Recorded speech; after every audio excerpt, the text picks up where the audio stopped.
নমস্কার বন্ধুরা, আজকের গল্প সুনীল গঙ্গোপাধ্যায়ের প্রথম মানবী। গল্প শুরু করতে চলেছি প্রথম মানবী। ভোরবেলা সেই নারী প্রবেশ করল আদিম উদ্যানে। তখন পৃথিবীর সৃষ্টিরও উষাকাল। কোথাও কোনো শব্দ নেই। যত দূর দৃষ্টি যায়, মনুষ্য আকারের আর কোনো প্রাণী নেই। লতা গুল্মে ক্ষুদ্র বৃহৎ তরুবৃক্ষে ফুটে আছে বিভিন্ন বর্ণের ফুল। সেগুলিরও নাম নেই।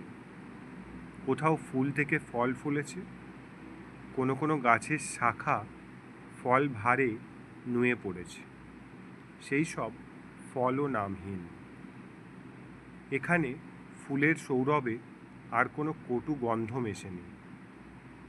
বাতাস স্নিগ্ধ। মাঝে মাঝে বয়ে চলেছে তরঙ্গময় নির্ঝরিণী। তাদের জল স্ফটিক স্বচ্ছ। একেবারে তলদেশের পাথরগুলি পর্যন্ত মালিন্যহীন। বাতাস ও ঝর্ণা ছাড়া আর যা সঞ্চরণশীল তা কুয়াশা। যেন আকাশের মেঘ নিচে নেমে এসে ভূমি স্পর্শ করতে চাইছে। তবে পূর্ব গগনের তরুণ সূর্য আস্তে আস্তে এদের ভক্ষণ করতে শুরু করে। কুয়াশায় সূর্যের প্রাতরাশ। আস্তে আস্তে পা ফেলে হাঁটছে সেই রমণী। তার শরীরে কোনো আবরণ নেই, আভরণ নেই। সুদীর্ঘ চুল পিঠ ছাড়িয়ে নেমেছে মসৃণ নিতম্বে। দুই বাহু ও উরুসন্ধিতেও নবীন তৃণের মতো রোম। নাসিকা তীক্ষ্ণ, ভ্রুদয় গাঢ়, অক্ষিপল্লব সূক্ষ্ম। তার বক্ষের দুটি ঢেউ এবং কোটি দেশের খাঁজ কোনো শিল্পীর নিপুণ হাতে গড়া। ঢেউ দুটিতে ভাসছে স্ফুটোন্মুখ দুটি কুড়ি। চাঁদের অর্ধ কলার মতন নাভি। রমণীটি যেন ঈষৎ উন্মনা, কোনো দিকেই স্থির দৃষ্টিপাত করছে না। তার কোনো বয়স নেই, তার বাল্য কিশোরী কাল নেই। ভবিষ্যৎ জরা সম্পর্কে কোনো উপলব্ধি নেই। সে যৌবনজাত। সে দেখেছে মাত্র কয়েকটি ঋতু, বসন্ত, গ্রীষ্ম, বর্ষা এবং শীত। এবারেও সে টের পাচ্ছে আসন্ন শীতের মিহিন বাতাস। এই আদিম উদ্যান সে ছেড়ে যেতে বাধ্য হয়েছিল এক বর্ষার রাতে। আশ্রয় নিয়েছিল দূরবর্তী এক পাহাড়ের গুহায়। এখানে তার ফেরা নিষেধ। তবু মাঝে মাঝে তার শরীর তোলপাড় করে দেয় এক ঘূর্ণি হাওয়া। তার সবকটি আঙুলের অগ্রভাগ, এমনকি কানের লতিতেও জ্বালা ধরায়। অনেক গণ্ডূষ জলপান করলেও তৃষ্ণা মেটে না, ঘুম আসে না রাত্রে। যেমন কাল সারা রাত সে চক্ষু মেলে শুধু অন্ধকার দেখেছে। পর্বত গুহা ছেড়ে সে যে আজ প্রত্যুষে চলে এসেছে তা সে নিজেই জানে না। এক জলপ্রপাতে স্নান সেরে সে হাঁটতে শুরু করেছিল বিপরীত দিকে। সচেতন সিদ্ধান্ত ছাড়াও মানুষ এমনভাবে কখনো কখনো যায়। দিনের পর দিন একাকিত্ব আর অসহ্য বোধ হচ্ছিল। সে নেমে এসেছে সমতলে। এ উদ্যানে কোনো নির্দিষ্ট পথ নেই। কখনো কখনো বৃক্ষগুলির শাখা প্রশাখা দু হাতে সরিয়ে যেতে হয়। গায়ে লাগে লতা জাল। কখনো পার হতে হয় অপ্রশস্ত সরণি। হঠাৎ ঝুপ ঝুপ করে বর্ষণ শুরু হলো। এখানকার বৃষ্টি শীত গ্রীষ্ম মানে না। রমণীটি একটি বৃহৎ বৃক্ষের তলায় এসে দাঁড়ালো। সেখানে একটি দুগ্ধবতী গাভীও আশ্রয় নিয়েছে। তার গাত্রবর্ণ পিঙ্গল। এই প্রকার গাভীদের চক্ষু সবসময় সজল থাকে। সে গাভীটির গলকম্বল স্পর্শ করে স্নেহ জানাতেই গাভীটি সন্তোষজনক শব্দ করল, অর্থাৎ সে নারীকে চিনতে পেরেছে।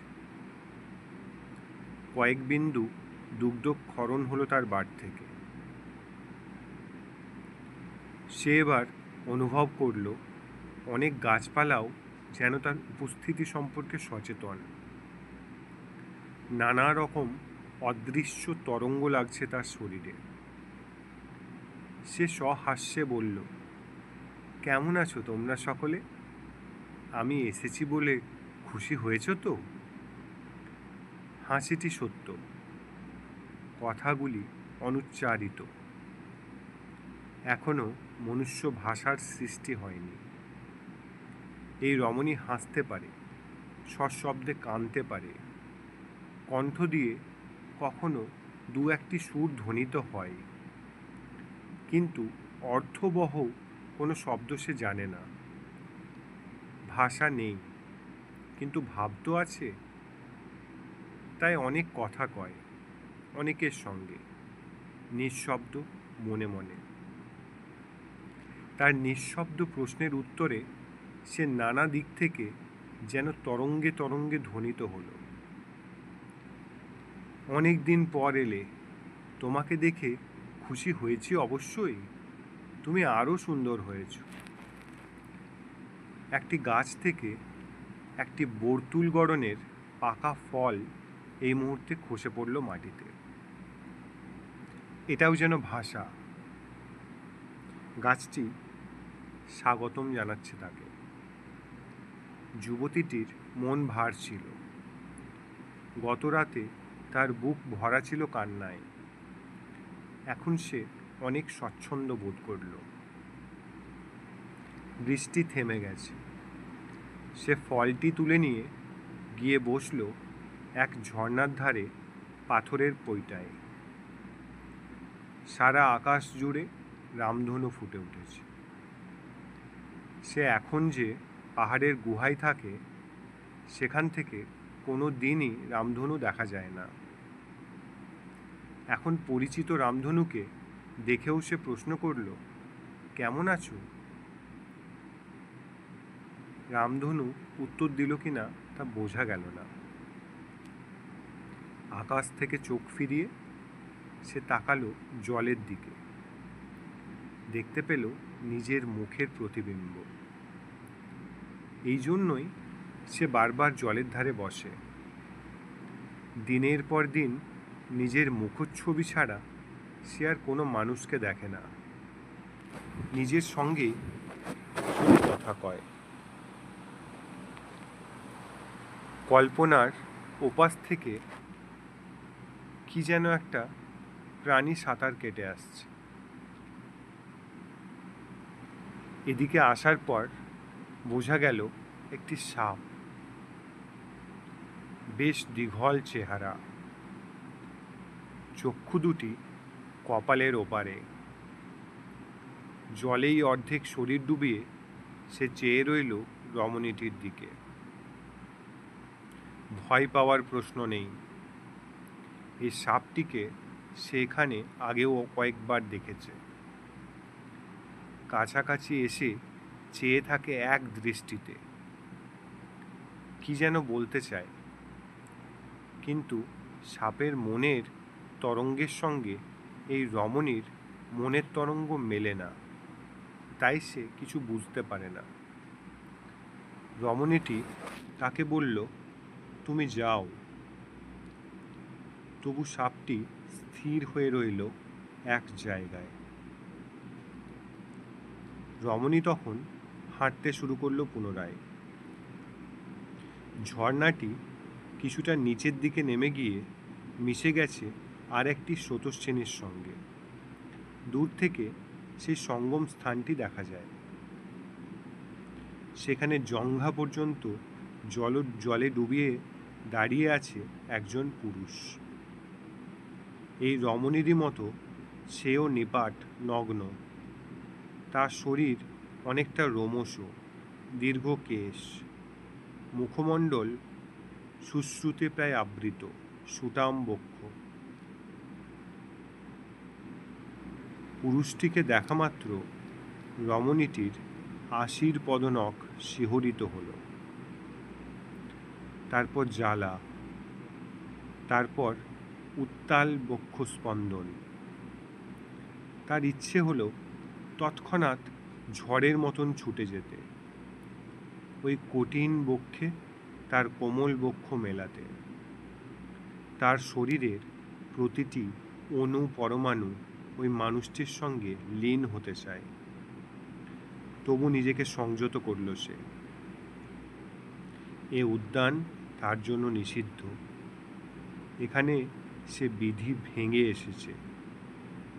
যদি ওই পুরুষ তাকে প্রত্যাখ্যান করে, যদি আরও কঠিন হয়ে উঠে তাকে দূরে ঠেলে দেয়, এখানে অলক্ষ্যে কোথাও আছে সৃষ্টিকর্তার 3 প্রহরী? যদি পুরুষটি তাদের ডাকে? সে আপন মনে বলল, হে সখা, তুমিও তো নিঃসঙ্গ। আমরা বিবাদ করেছি, তবু তো আমি দূরে সরে থাকতে পারছি না। তোমারও কি মন উচাটন হয় না? তুমি তো কখনো ওই উদ্যান থেকে বেরিয়ে পর্বত গুহায় আমার সন্ধানে যাওনি। তুমি কি এখনো ক্রোধ পুষে রেখেছ? শরীর চাইছে ধেয়ে যেতে, মন টেনে ধরেছে রাস। রমণীটি এক স্থানে স্থির, অথচ দোদুল্যমান। আকাশে রামধনুটি এখনো মিলিয়ে যায়নি। প্রকৃতিতে চলছে সুন্দরের কত রকম খেলা। বাতাসে মুগ্ধতার আবেশ। তবু সেই পুরুষটিকে দেখার পর রমণীটির আর কোনো দিকে মন গেল না। নিদারুণ তৃষ্ণার্তের মতন সে এক দৃষ্টিতে চেয়ে রইল পুরুষটির দিকে। একটু পরে পুরুষটি মিলিয়ে গেল জঙ্গলের আড়ালে। কোথাও একটা পাখি খুব জোরে ডেকে উঠল। তার ধ্বনিটি অনেকটা যেন টিপটিপ কিংবা লিলিত। একবার মনে হয় টিপটিপ, আর একবার মনে হয় লিলিত। রমণীটি ঘোর ভেঙে পাখিটিকে খুঁজতে লাগল। এই পাখিটির ডাকটি শুনেছে সে, কখনো দেখতে পায়নি। কিছু কিছু পাখি শুধু ঘন পাতার আড়ালে বসে ডাকে, কিন্তু যখন প্রকাশ্যে আসে কিংবা উড্ডীয়মান তখন ডাকে না। রমণীটি ব্যাকুলভাবে বলল, ওরে পাখি, আরও জোরে ডাক, নিচের দিকে নেমে যা। আমার পুরুষ যেন এই ডাক শুনতে পায়, তা হলে হয়তো আমার কথা তার মনে পড়বে। এই পাখির ডাক থেকেই রমণীটির নাম লিলিত। সৃষ্টিকর্তা প্রথম যে মানব সৃষ্টি করেন সে পুরুষ। জল মৃত্তিকার মতন প্রকৃতির উপাদান দিয়েই সে গড়া। প্রাণ প্রতিষ্ঠার পর মুগ্ধ দৃষ্টিতে তার দিকে কিছুক্ষণ তাকিয়ে থেকে তিনি বললেন, তোমার নাম দিলাম আদম। পরে তুমি বহু নামে পরিচিত হবে। তুমি স্বচ্ছন্দে এই স্বর্গোদ্যানে বিচরণ করো। কিছুদিন পরেই তিনি বুঝতে পারলেন তিনি একটা গভীর ভুল করেছেন। তিনি প্রথম মানুষটি গড়েছেন অনেকটা নিজের শরীরের আদলে।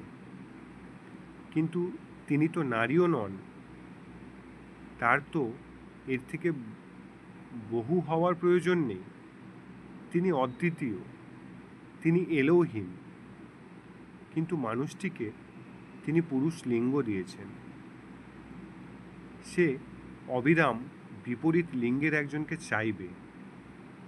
তার অন্যান্য সব সৃষ্টি তো এর থেকে বহু হয়, এক থেকে বহু হয়। আদমের উপভোগের সব উপাদানই আছে এই কারণে। তবু প্রায়শই সে নিরানন্দ থাকে। কারণটা সে নিজেই জানে না, কিন্তু দূর থেকে তাকে লক্ষ্য করে তার স্রষ্টা বোঝেন। তার শ্রেষ্ঠ কীর্তির মনোবেদনা দেখে তিনি ব্যথিত হন নিজেও। আবার একদিন সময় করে তিনি শিল্পকার্যে মন দিলেন। প্রকৃতির সব কিছুর সৌন্দর্য থেকে ছেনে ছেনে তিনি গড়ে তুললেন এক তিলোত্তমা মূর্তি। পুরুষের তুলনায় এর সব কিছুই কোমল, এমনকি হাতের আঙুলের লীলায়িত ভঙ্গি পর্যন্ত। প্রাণ সঞ্চার করা মাত্র শায়িত মূর্তিটি উঠে দাঁড়ালো। একবার পুরুষটির মুখোমুখি দুজনে এমনভাবে চেয়ে রইল যেন সেই দৃষ্টিতে রয়েছে একটি সেতু। আর তখনই শোনা গেল সেই পাখিটির ডাক, টিপটিপ, লিল্লেত। তৃপ্তির হাসি ফুটে উঠল সৃষ্টিকর্তার মুখে। এতদিনে সম্পূর্ণ হলো তার সৃষ্টির কাজ। তিনি এই মানবীকে বললেন, এবার তোমরা এই পৃথিবীকে চালনা করার ভার নাও। আদম, এই পাখিটির ডাক অনুযায়ী তোমার এই সঙ্গিনীর নাম রাখা হলো লিলিত। তোমরা পরস্পরের পরিপূরক হও। কখনো কোনো সংকট হলে আমার শরণাপন্ন হইও। আমি তোমাদের শব্দ দেব, ভাষা দেব, কিন্তু তা আয়ত্ত করতে তোমাদের সময় লাগবে। ততদিন তোমরা মুখোমুখি দাঁড়ালেই তোমাদের মনের তরঙ্গ বিনিময় হবে। মুখ দিয়ে কিছু উচ্চারণ না করেও তোমরা পরস্পরের সব বাক্য হৃদয়ঙ্গম করতে সক্ষম হবে। সৃষ্টিকর্তা অদৃশ্য হয়ে যেতেই আদম তার সঙ্গিনীকে বলল, এখন তোমার শরীরে ধুলি লেগে আছে, এসো আমরা অবগাহন করি। তারপর কাটতে লাগলো দিনের পর দিন। দুজনের পরিচয় প্রগাঢ় হলো। অবশ্য শরীর মিলনের চেতনা জাগল না। তারা দুই কুরঙ্গ কুরঙ্গির মতন পাশাপাশি বিচরণ করে, স্নান করে একসঙ্গে, ফল মূল ভাগ করে খায়, শুয়ে থাকে কাছাকাছি। এক মুহূর্তের জন্য বিচ্ছেদ নেই। এমনকি ঘুমের মধ্যেও একবার জেগে উঠে পরস্পরের দিকে তাকিয়ে থাকে। একদিন একটা গাছ থেকে একটি সুপক্ক ফল পাড়তে গিয়ে আদম বলল, ও ফলটি নিও না। সরল কৌতূহলে লিলি জিজ্ঞাসা করল, কেন? আদম বলল, কোন ফলটি ভালো আমি তোমাকে চিনিয়ে দেব, আমি আহরণ করে দেব তোমার জন্য। লিলিত সহাস্যে বলল, হে সখা, তুমি দেবে, আমি অঞ্জলি পেতে গ্রহণ করব। আর একদিন এক নতুন জলাশয়ে অবগাহন করতে চাইল লিলিত। তার এক বাহু চেপে ধরে আদম বলল, ওখানে নেমো না। লিলিত বিস্মিত হয়ে জানতে চাইল, কি কারণে? আদম বলল, এই সরোবরে কয়েকটি ফুল ভাসছে, এই ফুলগুলি আমি আগে দেখিনি। জলে কেন ফুল ভাসবে? চলো, তোমাকে আমি অন্য নির্মল সলিলে নিয়ে যাব। নতুন সরোবরটিতে আর ওদের অবতরণ করা হলো না। এক অপরাহ্নে আকাশ ধারণ করল রুদ্ররূপ। সূর্য হারিয়ে গেলেন ঘন কালো মেঘের আড়ালে। সেই মেঘও যেন পাথরের মতন কঠিন। পরস্পরের সঙ্গে সংঘর্ষ, শব্দ হতে লাগলো প্রচণ্ড, যেন সৃষ্টিকর্তার সঙ্গে স্পর্ধা করছে তার কোনো প্রবল প্রতিপক্ষ। আজ সমস্ত সৃষ্টি ধ্বংস করে দেবে। মাঝে মাঝে যেন সূর্যের চেয়েও তেজি বিদ্যুৎ চমক। আগে একবার আকাশে এরকম রণহুঙ্কারের সময় সৃষ্টিকর্তা আদমকে দর্শন দিয়ে অভয় জানিয়েছিলেন। আদম তাই জানে আকাশে যতই তর্জন গর্জন হোক একসময় থেমে যাবে। লিলিত দেখেনি আকাশের এই রূপ। কোনো অজানা আশঙ্কায় কম্পিত হচ্ছিল তার বুক। তারপর শুরু হলো ঝড়। তার এমনই শক্তি এবং তীব্র বেগ যে বহু বৃক্ষের শাখা ভেঙে পড়তে লাগলো। কোনো কোনো বৃক্ষ সমূলে উৎপাটিত হয়ে চলে গেল সুদূরে। এরকম সময়ে পাহাড়ের গুহা তবু নিরাপদ। ওরা দুজনে বসে রইল একটি প্রায় শুষ্ক নদীর খাতে। তার একদিকটা প্রাচীরের মতন, ওপর দিয়ে অনেক কিছু উড়ে গেলেও ওদের গায়ে লাগে না। ঝড়ের পর এলো বর্ষণ। প্রস্তর মেঘ এখন দ্রব। আকাশ যেন এখন এক হ্রদ, একসঙ্গে নেমে আসছে মাটিতে। নদীর খাতে ওরা দুজন কিছুটা আশ্রয় পেয়েছে বটে, কিন্তু কিছুক্ষণ ধারাপাতের পর ওদের শৈত্য বোধ হতে লাগলো। পাথরে হেলান দিয়ে বসেছিল পাশাপাশি। একসময় আদম বলল, লিলিত, তুমি কাঁপছো? তুমি শুয়ে পড়ো, আমি তোমাকে আচ্ছাদিত করে থাকব। পরম যত্নে সেই পুরুষ তার সঙ্গিনীকে শীতের বাতাস এবং বৃষ্টির ছাঁট থেকে রক্ষা করার জন্য সর্বাঙ্গ আবৃত করে রইল। বুকে বুক, মুখে মুখ, হাতে হাত, উরুতে উরু। একটু পরেই মিলিয়ে গেল শীতবোধ।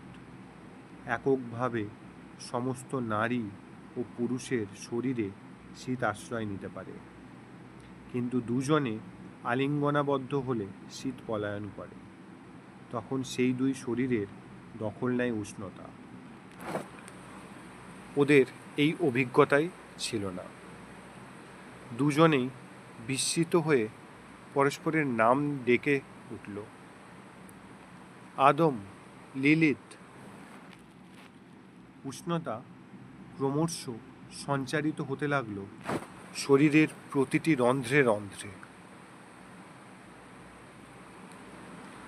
আগুনের মতন এতে দহন নেই, আছে পরস্পরের মধ্যে মিলিয়ে যাওয়ার জন্য আশ্লেষ। একসময় আদম অনুপ্রবেশ করল লিলিথের গভীরে। স্বয়ং প্রকৃতি তাদের নির্দেশ দিতে লাগলেন। মনুষ্য জীবনে যে এত সুখও আছে তা জানত না দুজনের কেউ। একসময় এই মিলন খেলা সাঙ্গ হওয়ার পর শ্রান্তভাবে পাশাপাশি শুয়ে রইল এই নারী ও পুরুষ। অবিলম্বেই ঘুম এসে গেল। এরপর কয়েকটি দিন, সকাল নেই, দুপুর নেই, সন্ধ্যা নেই, রাত্রি নেই, যে কোনো সময়, যে কোনো স্থানে ওরা মেতে উঠতে লাগলো এই মিলন খেলায়। সমস্ত পশু পক্ষী, বৃক্ষ লতা, কীট পতঙ্গের মধ্যেও যে অনবরত এই মিলন খেলা চলছে তা আগে ওরা লক্ষ্যই করেনি। এবার কৌতুকে ওদের লক্ষ্য করতে লাগলো প্রাণীকুল। দিন কেটে যাচ্ছে এক রোমাঞ্চকর উন্মাদনায়। এখন বৃষ্টি, রৌদ্র, ঝড়, বিদ্যুৎ সবই বেশি বেশি ভালো লাগে, সবই বড় মোহময়। একদিন সেই নদীর খাতে যেখানে নরম তৃণভূমিতে ওরা এখন একটা শয্যা নির্মাণ করেছে। আদম লিলিতের হাত ধরে মিলনের আহ্বান জানালো। লিলিত আদমের বুকে মুখ ঘষতে ঘষতে বলল, সখা, অনেকবার আমরা মিলন সুখ পেয়েছি। আমি নিচে, তুমি ওপরে। আজ আমরা বিপরীত বিহার করি না কেন? তুমি আগে শয়ন করো। আদম বিস্মিতভাবে বলল, আমি নিচে থাকব কেন? লিলিত বলল, দেখি না কেমন লাগে। আদম বলল, না, তা হয় না। লিলিত চপলভাবে বলল, কেন হবে না? এসো না, পরীক্ষা করে দেখি। আদম বলল, তা হয় না লিলিত। প্রথমবার আমরা যেমনভাবে শুরু করেছি সেটাই প্রকৃতির নির্দেশ। পুরুষের ইচ্ছাটাই নারীর মান্য, নারীর ওপরে পুরুষ। এবার লিলিতের বিস্ময়ের পালা। ভুরু উত্তোলন করে বলল, প্রকৃতিকে? তিনি আমায় কেন নির্দেশ দেননি? আদম বলল, প্রকৃতি আমাদের সৃষ্টিকর্তারই এক প্রতিনিধি। লিলিত বলল, কিন্তু সৃষ্টিকর্তা যে আমাদের বলে গেলেন আমরা পরস্পরের পরিপূরক। আদম বলল, অবশ্যই। ক্ষুদ্র ও বৃহতেও তো পরিপূরক হয়, দুর্বল ও সবলে। আমি তোমাকে সবসময় রক্ষা করব, তুমি আমায় মাধুর্য দেবে, এইভাবে আমরা পরিপূরক। লিলিত বলল, একেবারে সমানে সমানে পরিপূরক কি আমরা হতে পারি না? আদম কিছু না বলে শুধু হাসল। লিলিত আবার বলল, এক একদিন আমি আগে অবগাহনে নেমে তোমাকে ডাকি, আবার কোনো দিন তুমি আগে ঝাঁপ দাও, এও তো সেরকম। আদম বলল, অবুঝে হয়েও না সখী, এও সেরকম নয়। পুরুষের ওপরে নারীকে যেতে নেই। এসো, আমি উত্তপ্ত হয়েছি। কেন যেন লিলিতের মনটা বিষাদাচ্ছন্ন হয়ে গেল।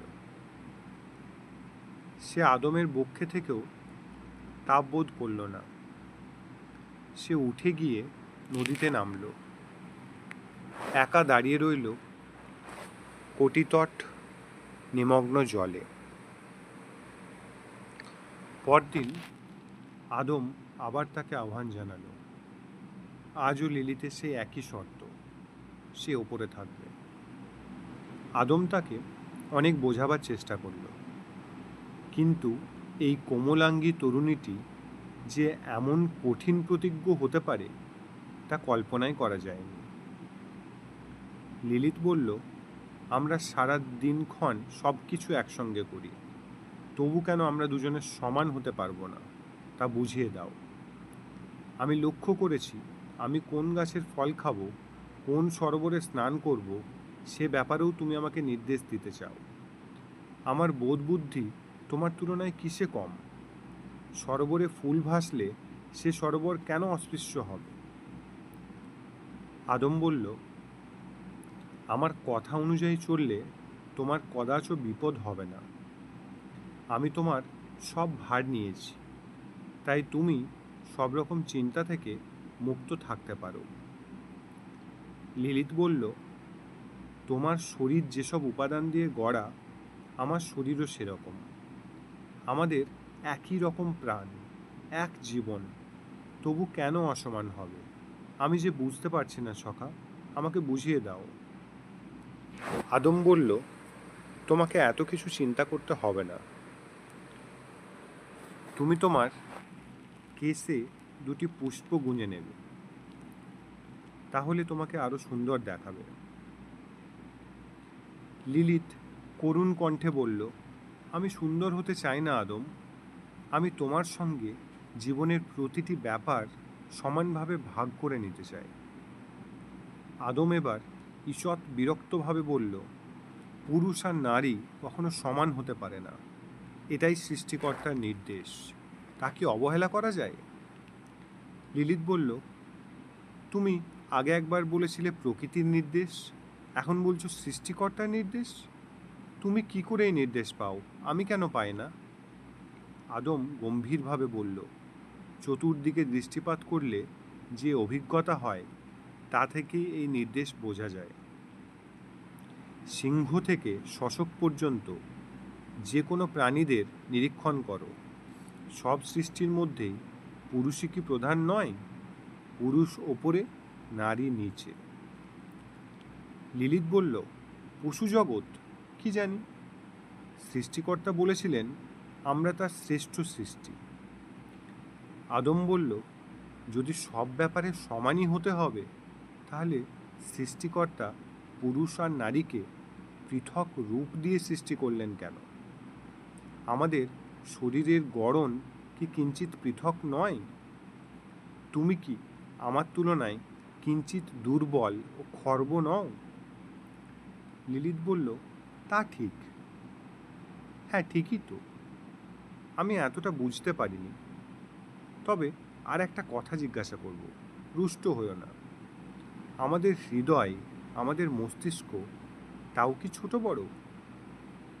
চিন্তা শক্তিতেও কি আমি তোমার চেয়ে ন্যূন? আদম বলল, বলেছি তো, তোমাকে এসব চিন্তা করতে হবে না। দুজনেই কিছুক্ষণ চুপ। তারপর লিলিত আবার আদমের দেহ স্পর্শ করে কোমল কণ্ঠে বলল, থাক মিশে তর্ক।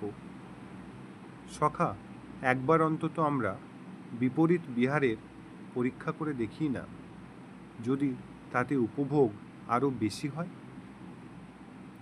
আদম বলল, এই কদিন আমরা যেভাবে মিলিত হয়েছি তাতে কি আমাদের উপভোগের চরম হয়নি? তুমি তৃপ্তির পূর্ণতা লাভ করনি? বলো বলো, তবে কেন, এবং কিসের জন্য অন্য পরীক্ষা? আদম মুখ ফিরিয়ে রইল। লিলিত চলে গেল অন্যদিকে। এইভাবে কাটল কয়েকটা দিন। তারপর আবার এক মেঘাচ্ছন্ন দুপুরে মৃদুমন্দ বাতাস বইছে। পাখিরা ডাকছে পরস্পর মিলন কামনায়। ফুলেরা সৌরভ ছড়িয়ে আহ্বান জানাচ্ছে তাদের দ্বৈতদের। আদমও কাম মোহিত হয়ে আলিঙ্গন করতে গেল লিলিতকে। সে আলিঙ্গনে ধরা দিয়ে লিলিত অনুনয় করে বলল, একবার বিপরীত বিহার হোক, অন্তত একবার। তুমি আমার এই ইচ্ছেটুকুর মূল্য দেবে না?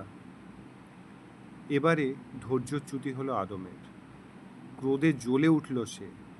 বলল, বারবার শুধু ওই এক কথা, আমাকে অপদস্থ করতে চাস তুই নারী? তোর ইচ্ছে আবার কি? আমার সকল ইচ্ছে মেনে নেওয়াই তোর জীবনের সার্থকতা। আদম সবলে লিলিতকে ভূপতিত করতে যেতেই লিলিত কোনো ক্রমে নিজেকে ছাড়িয়ে নিয়ে দৌড় দিল। পুরুষ ব্যাঘ্রের মতন তাকে তাড়া করে গেল আদম। উত্তেজনায়, দুরন্ত বাসনায়, ক্রোধে চিৎকার করতে লাগলো আদম। কিছুতেই ধরা দিচ্ছে না লিলিত। একটি সুবৃহৎ বৃক্ষের কাণ্ড প্রদক্ষিণ করে সে ঘুরছে, হাসছে সকৌতুকে। আদমের মুখে হাসি নেই, তার চক্ষু দুটি জ্বলন্ত। তার চিৎকারে সমস্ত কাননভূমি যখন কম্পিত, তখন অকস্মাৎ তিনটি প্রাণী সেখানে আবির্ভূত হলো। এদের আকৃতি প্রায় মানুষেরই মতন, আবার পক্ষীর মতো ডানাযুক্ত। আকাশচারী এই তিন প্রাণী সৃষ্টিকর্তার দূত। এদের নাম সেনয়, সানসেনয় এবং সেমনগেলফ। এই তিনজন লিলিতকে ঘিরে ফেলে প্রশ্ন করল, কি ব্যাপার, এই উদ্যানে এমন অশান্তি কেন?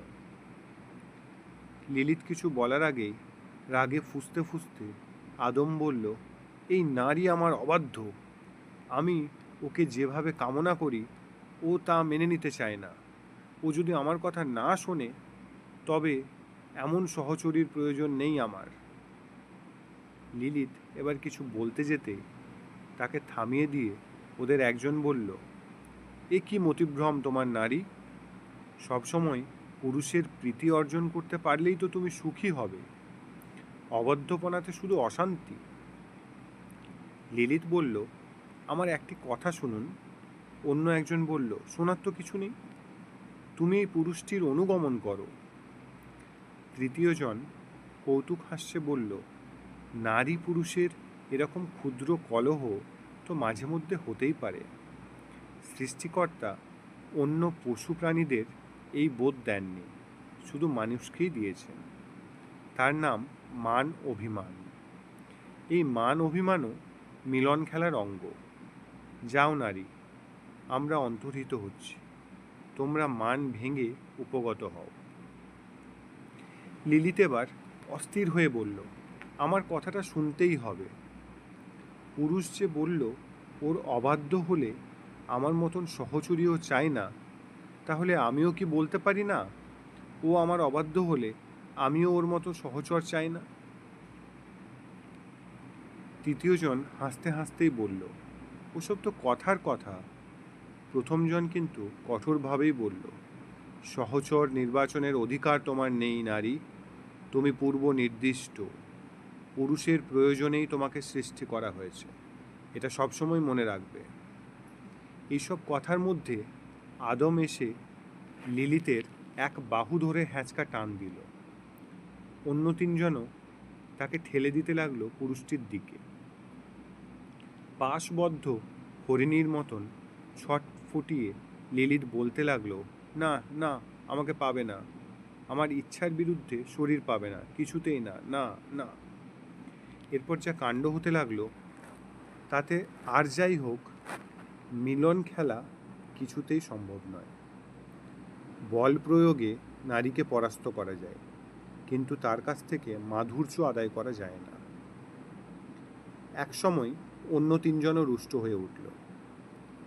একজন বলল, আদম, তুমি যদি একে না চাও তবে একে এই পবিত্র উদ্যান থেকে দূর করে দেওয়া যাক।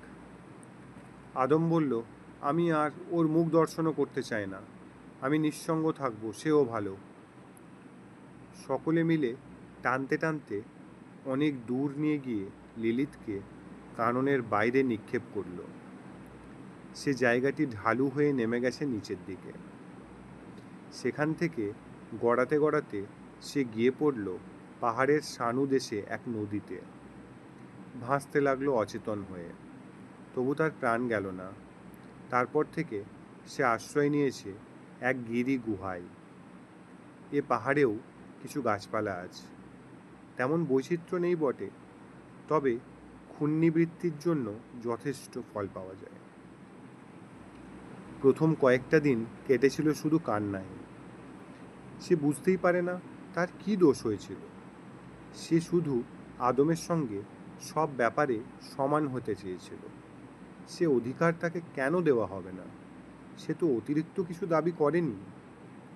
মানুষের এত কান্না কোথায় জমা থাকে? অবিরত ক্রন্দনেও অশ্রু ফুরোয় না। কান্নাতে কোনো কিছুর উত্তরও পাওয়া যায় না। সৃষ্টিকর্তা মানুষকে দিয়েছেন মান অভিমান। অন্য কোনো প্রজাতি এই বোধ পায়নি। এই অভিমান কখনো এমন তীব্র হতে পারে যে কোনো কোনো মানুষ স্বেচ্ছা মৃত্যু বরণ করতেও দ্বিধা করে না। লিলিত কয়েকবার নদীর জলে আত্মবিসর্জন দেওয়ার কথা চিন্তা করেছে, শেষ পর্যন্ত পারেনি। কিছুদিন পর তার মন দুর্বল হয়ে গেল। দিনগুলি তবু কাটে, কিন্তু রাত্রিগুলি যেন শেষই হতে চায় না। নিঃসঙ্গতা তাকে অসহ্য অস্থির করে দেয়। আদমের সঙ্গে তার কয়েকটি ঋতু একসঙ্গে সহবাস করার সুখ স্মৃতি তার মনে পড়ে সর্বদা। সেই স্মৃতিতেই তার সর্বাঙ্গে রোমাঞ্চ হয়। একদিন সে ঠিক করল, এভাবে জীবনযাপন করা অর্থহীন, বরং আদমের প্রভুত্ব মেনে নেওয়াও ভালো। আদমের সব ইচ্ছা সে মান্য করে চলবে। আদমের কাছে গিয়ে দয়া ভিক্ষা করলে কি আদম তাকে ফিরিয়ে নেবে না? পুরুষের নিচে থাকায় যদি নারীর নিয়তি হয়, তবে তা অস্বীকার করে লাভ কি? এই সব কথা সে ভাবে, মন স্থির করতে পারে না।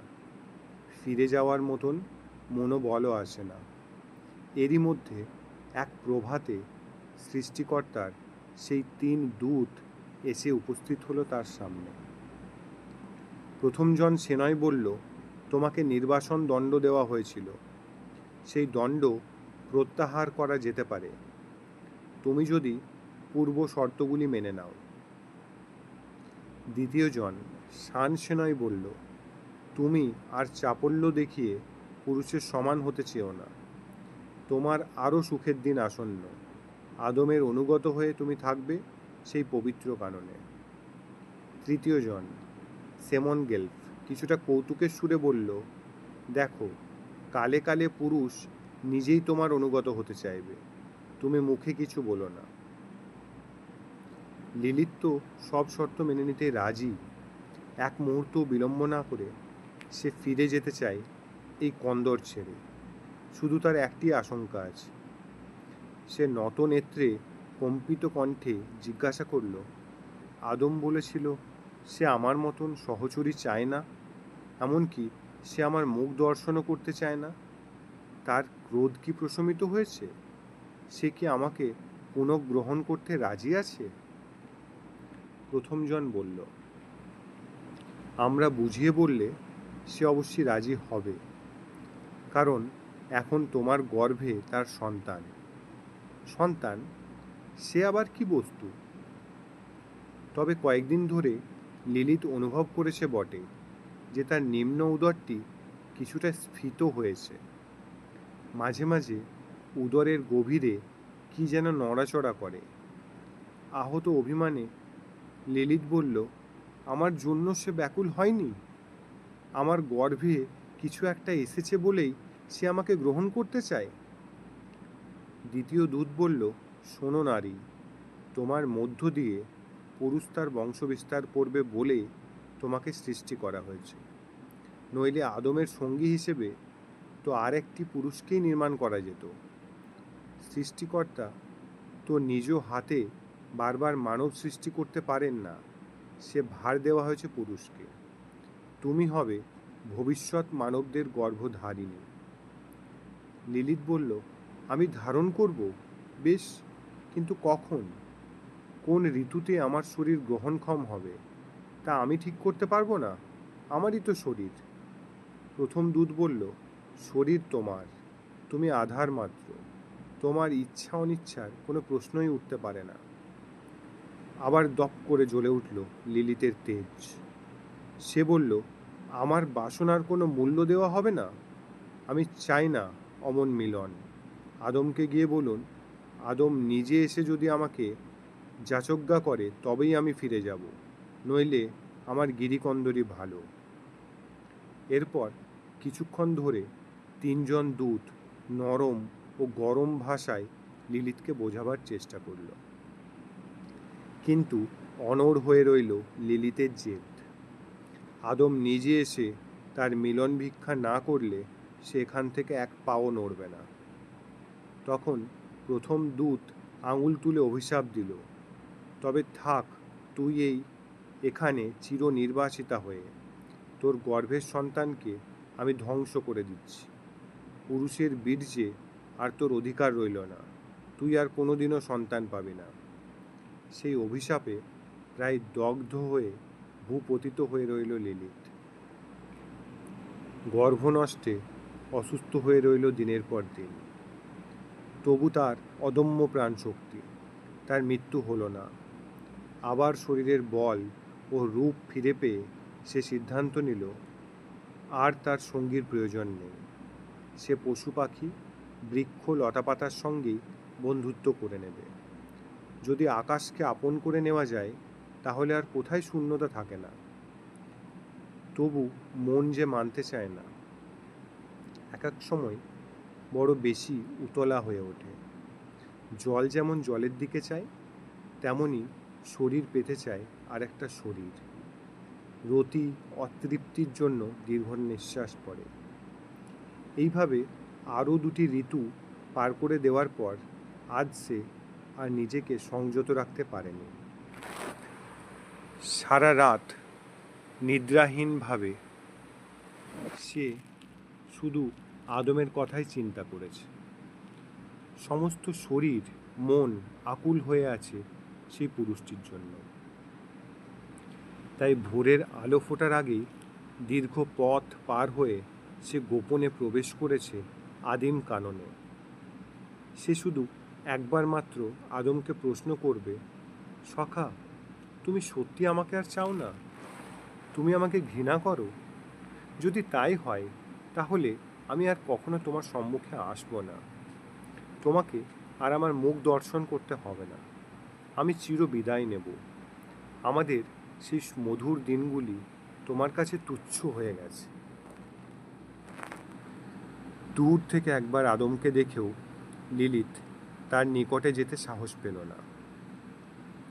যদি আদম রূঢ় বাক্যে তাকে প্রত্যাখ্যান করে, তবে তা সে সইতে পারবে তো?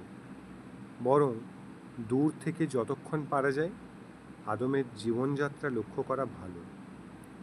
সে যদি আপন মনে কখনো লিলিতের নাম উচ্চারণ করে ফেলে, কিংবা যে যে স্থানে তাদের রতিশয্যা পাতা হয়েছিল সেই সব স্থানে যদি আদম একাকী গিয়ে শুয়ে থাকে, তবে হয়তো তার স্মৃতি কাতরতা বোঝা যাবে। ছায়ার মতন আদমকে অনুসরণ করতে লাগলো লিলিত। না, ঠিক ছায়া বলা যায় না, মাঝখানে দূরত্ব অনেকখানি। আর সে সবসময় নিজেকে আড়ালে রাখে, হাঁটে নিঃশব্দে। আদম কোথাও থেমে গেলে সেও কোনো বৃক্ষের নিচে অপেক্ষা করে। একবার আদম এই শুষ্ক নদীর খাতের ধার দিয়ে গেল, যেখানে একটা বর্ষণমুখর দিনে তাদের প্রথম মিলন হয়েছিল। আদম সেদিকে ভ্রুক্ষেপও করল না। লিলিত লক্ষ্য করল আদমের যেন কিছু কিছু পরিবর্তন হয়েছে এর মধ্যে। মাঝে মাঝে সে কণ্ঠে একটা সুর তুলছে গুনগুন করে। আগে এমন শোনা যায়নি। বৃক্ষ লতাদের মধ্যে শুধু ফলবান বৃক্ষদের প্রতি ছিল তার আকর্ষণ, তার প্রিয় নির্বাচিত ফল আহরণের জন্য। ফুলের প্রতি মনোযোগ দিত না। এখন সে স্নেহ স্পর্শে দিচ্ছে ফুল্লকুসুমকে, কোনো লতাকে জড়িয়ে দিচ্ছে বনস্পতির গায়ে। এক স্থলে একসঙ্গে অনেক ফুল ফুটে আছে। সেসব ছিঁড়ে নিয়ে আদম বসে পড়ল মাটিতে। তারপর গাঁথতে লাগলো মালা। লিলিতের বেশ কৌতুক বোধ হলো। যখন দুজনে একসঙ্গে ছিল তখন লিলিত কখনো কখনো মালা গেঁথেছে বটে, পরেছে নিজের গলায়, আদমকেও পরাতে গেছে, কিন্তু আদম স্বস্তি বোধ করেনি, ছিঁড়ে ফেলেছে একটুক্ষণ পরেই। আজ আদম মালা গাঁথছে নিজের কণ্ঠে ধারণ করার জন্য। তবে কি লিলিতের কথা মনে পড়ছে তার? এবার সে আদমের সামনে গিয়ে দাঁড়াতে পারে? তার দ্বিধা কাটার আগে আদম মালাটি গেঁথে উঠে দাঁড়ালো। নিজের গলায় দিল না, মালাটি হাতে নিয়ে ছুটতে শুরু করল। উচ্চ কণ্ঠে কি যেন একটা শব্দ বার করেছে। লিলিত তাল রক্ষা করে ছুটতে লাগলো সেই দিকে। একটুক্ষণ পরেই সে থমকে দাঁড়ালো। হঠাৎ যেন শ্বাস বন্ধ হয়ে গেল তার। আর একটি নারী। আদম ছাড়া এ উদ্যান জনশূন্য বলেই ধরে নিয়েছিল সে। তা তো নয়, এর মধ্যেই আদমের একটি সঙ্গিনী এসে গেছে। সৃষ্টিকর্তা গড়ে দিয়েছেন আর একটি নারী। সৃষ্টিকর্তাও লিলিতের সব অধিকার প্রত্যাহার করে নিয়েছেন। অপর নারীটিও প্রায় লিলিতের আদলেরই। শুধু সে লিলিতের মতো তীক্ষ্ণ নাসা নয়, চক্ষু দুটিতে ঘুম ঘুম ভাব। এছাড়া তার বক্ষের ডোল, কোমরের খাজ ও নিতম্বের গড়ন একেবারে নিখুঁত। সেই নারীটি কয়েকটি বড় বড় গাছের পাতার ওপর কিছু ফলমূলের আবরণ ত্বক ছাড়িয়ে রাখছে। আদমকে দেখে সহাস্যে সম্ভাষণ জানালো। আদম সেখানে বসে পড়ে মালাটি পরিয়ে দিল নারীটির কণ্ঠে। নারীটি পুলকিত হয়ে ফুলগুলি দেখল প্রথমে, তারপর এক পাতা ফল তুলে একটি একটি করে খাওয়াতে লাগলো তার পুরুষকে। লিলিত কখনো আদমের মুখে ফল তুলে দেয়নি, কখনো একই ফল ধরেছে দুজনে দুদিক থেকে, কিংবা যার যখন ক্ষুধাবোধ হয়েছে বৃক্ষ থেকে ফল আহরণ করে ভক্ষণ করেছে। ওদের আহার শেষ হওয়ার পর নারীটি চলে এলো আদমের পিঠের দিকে।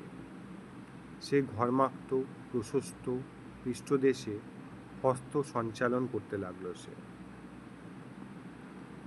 কৌতূহল সংবরণ করতে না পেরে অতি সন্তর্পণে লিলিত আরেকটু কাছে এলো। আদমের পৃষ্ঠদেশে ছোট ছোট সাদা সাদা কি যেন হয়েছে। ওগুলি ঘর্মচর্চিকা। অন্য নারীটি তার নখ দিয়ে চেপে ধরেছে সেগুলিকে। বেশ আরাম বোধ হচ্ছে আদমের। তারপর আদম লম্বা হয়ে শয়ন করল। আবার এদিকে চলে আসে নারীটি, পদসেবা করতে লাগলো তার। আদমের চক্ষু বুজে এলো। তরুণীটি দু হাতে মর্দন করতে লাগলো তার পা। এসব কিছু জানেই না লিলিত। সে আর অশ্রু সংবরণ করতে পারল না। পাছে তার কান্নার শব্দ হয়, তাই দ্রুত সরে গেল সেখান থেকে। একটি ঝর্ণার ধারে এসে ঝুঁকে পড়ে সে তার অশ্রুবিন্দু মেশাতে লাগলো জলে। দু একবার আদমের ডাক শুনে সে বুঝতে পেরেছে এই দ্বিতীয় নারীটির নাম হবা। এখন এই পবিত্র উদ্যান শুধু ওদের দুজনের। লিলিত আর এখনকার কেউ নয়। আদম আর কোনো দিন তাকে কামনা করবে না। কতক্ষণ মনোবেদনায় আচ্ছন্ন হয়ে রইল লিলিত তার ঠিক নেই। একসময় নিদ্রিত হয়ে পড়ল সেখানেই। সর্বসন্তাপহরী নিদ্রা। আবার যখন সে জাগরিত হলো তখন দিনমণি অস্তাচলে গেছে। আকাশের অধিপতি এখন চন্দ্র। আজ আকাশ একেবারে নির্মেঘ। চন্দ্র কিরণে সমস্ত কানন অপরূপভাবে আলোকিত হয়ে আছে। সুপবন আমোদিত হয়ে আছে ফুলের সৌরভে। ফিরে যেতে হবে, তবু পা উঠছে না লিলিতের। আজ থেকে সে একেবারে নিঃস্ব হয়ে গেল। কোনো আশাও রইল না। বঞ্চনার দুঃখ থেকে হঠাৎ হঠাৎ দপ করে জ্বলে উঠতে পারে রোষবহ্নি। লিলিতের রক্তপ্রবাহ দ্রুত হলো। নাসারন্ধ্র দিয়ে বেরোতে লাগলো উষ্ণ নিঃশ্বাস। জ্বলন্ত হলো দুই চক্ষু। সে তার সব অধিকার ছেড়ে দেবে? কি অপরাধ করেছে সে? সে এখনো মনে করে সৃষ্টিকর্তা তাকে আর আদমকে সমানভাবে গড়েছেন। তবু কেন আদমের প্রতি তার এই পক্ষপাতিত্ব? সৃষ্টিকর্তা কি জানেন নারীর মান অভিমান বোধের চেয়েও আরেকটি বোধ কত প্রবল হতে পারে? তার নাম ঈর্ষা। পূর্বাপর চিন্তা না করে সে ধেয়ে গেল আদম ও হবার সন্ধানে। এক স্থানের ঘন লতাকুঞ্জের মধ্যস্থলে খানিকটা ভূমি পরিষ্কার করে লিলিত রাত্রিযাপন করত আদমের সঙ্গে। স্থানটি প্রায় চারদিক ঘেরা। প্রথমেই লিলিত গেল সেদিকে। ঠিক সেখানেই শুয়ে আছে দুজনে। এ নীড় তো লিলিতেরই গড়া। এখানে অন্য নারীকে স্থান দিতে একটুও চক্ষু লজ্জা হলো না আদমের। দুজনেই নিদ্রায় বিভোর। আদম শুয়ে আছে আকাশমুখী হয়ে, হাত পা ছড়িয়ে। এটাই তার শয়নের নিত্যদিনের ভঙ্গি। হবা একটু দূরে গুটিসুটি হয়ে ঘুমন্ত। একটুক্ষণ সেখানে দাঁড়িয়ে রইল লিলিত। শুধু আকাশের চন্দ্র ছাড়া কেউ তাকে দেখছে না। ঈষৎ শীতের বাতাসের মধ্যেও তার শরীরে ফুটে উঠেছে বিন্দু বিন্দু শীত। হঠাৎ আর আত্মসংবরণ করতে পারল না লিলিত। সে সোজা গিয়ে ঝাঁপিয়ে পড়ল আদমের উন্মুক্ত বক্ষে। সঙ্গে সঙ্গে জেগে উঠল আদম। স্পর্শমাত্রই সে বুঝেছে এ তার বর্তমান সঙ্গিনী নয়, পূর্বের নারী। সে চিৎকার করে বলল, আবার তুই এসেছিস? সে ঠেলে সরিয়ে দিতে গেল লিলিতকে। লিলিতও কিছুতেই নিজের দাবি ছাড়বে না। ধস্তাধস্তির শব্দে জেগে উঠল হবা। সে বিস্ময়ে বিহ্বল। সে লিলিতের অস্তিত্বকেই জানে না। সে ভাবল এ বুঝি কোনো অপ্রাকৃত উৎপাত। সেও টেনে সরাতে গেল লিলিতকে। লিলিতের শরীরে যেন এখন দারুণ শক্তি। ওরা দুজনে মিলেও তাকে নিরস্ত করতে পারছে না।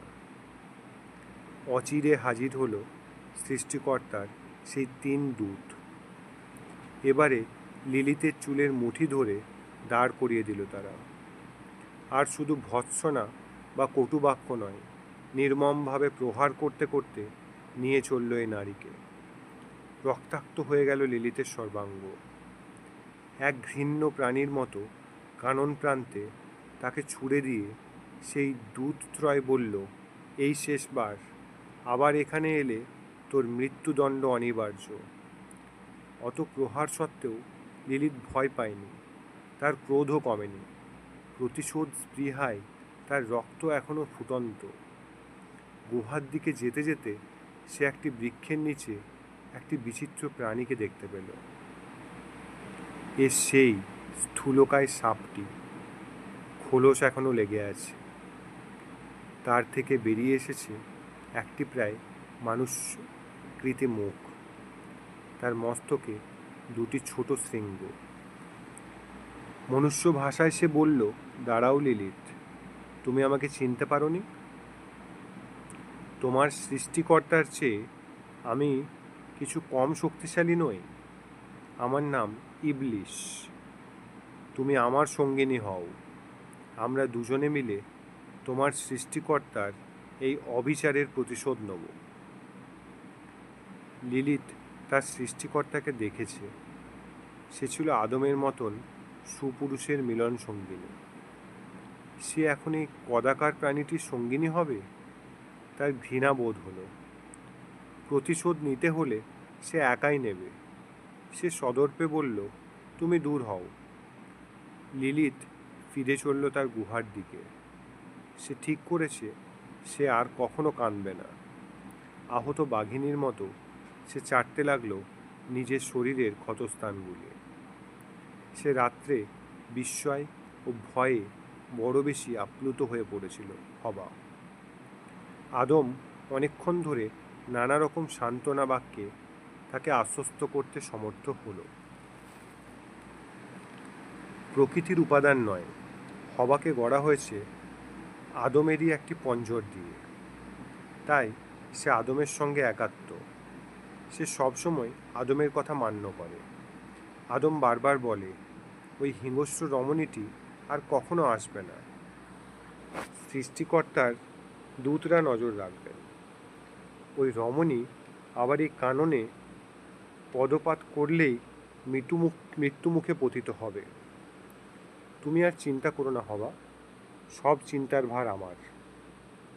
কিন্তু কয়েকদিন পরেই ফিরে এলো লিলিত, দূতদের অগোচরে। মধ্যরাত। আদম ও হবা দুজনেই নিদ্রাবিষ্ট। যথারীতি হবা একটু দূরে, কারণ আদম ঘুমের মধ্যেও হাত পা সঞ্চালিত করে। চিৎপাত হয়ে শয়ন করতেই ভালোবাসে সে। অকস্মাৎ আদম টের পেল তার বক্ষের ওপর কেউ এসে পড়েছে। চেনা স্পর্শ। অবশ্যই লিলিত। আদম তাকে ঠেলে সরাতে গেল, কিন্তু আশ্চর্য ব্যাপার, তার হাত দুটি শক্তিহীন অবস্থায় পাশে পড়ে রইল, উঠল না। সে চিৎকার করতে গেল, ফুটল না কণ্ঠ। সে পাশ ফিরে হবাকে ডাকতে গেল, সক্ষম হলো না। এমনকি সে মেলাতেও পারল না চক্ষু।